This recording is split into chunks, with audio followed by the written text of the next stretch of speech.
अस्सलाम वालेकुम दोस्तों। आज हम चेक करेंगे कि ओप्पो का एक मॉडल है A3s और सेम उसी शक्ल का एक मॉडल ओप्पो का एक सब ब्रांड आया है Realme। उसमें आया है C1 जो प्राइस में तो A3s से कम है, लेकिन हम देखेंगे कि क्या इसमें कोई फ़र्क भी है कि नहीं।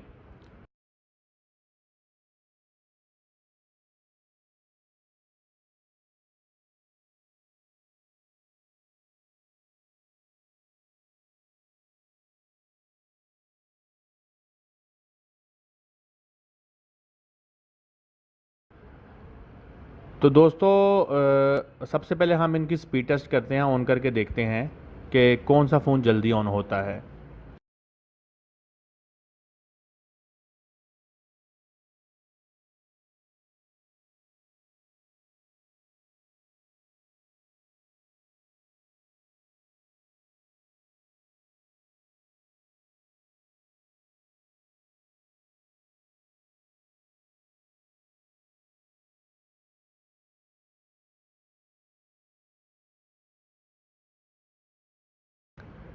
लो दोस्तों, A3s थोड़ा सा फास्ट है, और अगर हमारा कैमरा अगर आपको ठीक से दिखा सकता है तो A3s का डिस्प्ले भी ज़्यादा अच्छा नज़र आ रहा है अगर हम कंपैरिजन करें उसका C1 से।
अब बात यह है कि दो ही फ़र्क नज़र आ रहे हैं बेसिकली। एक डब्बे का फ़र्क है, उसका येलो है, और इसका A3s का डिफरेंट डब्बा है। अंदर से सामान भी सेम है, और फ़ोन की केसिंग व कैमरा टेक्नोलॉजी सब कुछ तकरीबन सेम है। थोड़ा सा सॉफ्टवेयर में फ़र्क है और थोड़ा सा डिस्प्ले में फ़र्क है। ओवरऑल ये फ़ोन तकरीबन एक जैसे ही हैं। दोस्तों अगर आपको वीडियो पसंद आई हो तो कमेंट ज़रूर कीजिएगा। इंशाल्लाह ताला ऐसी वीडियोज़ लेकर हम आते रहेंगे अल्लाह ने के बाद।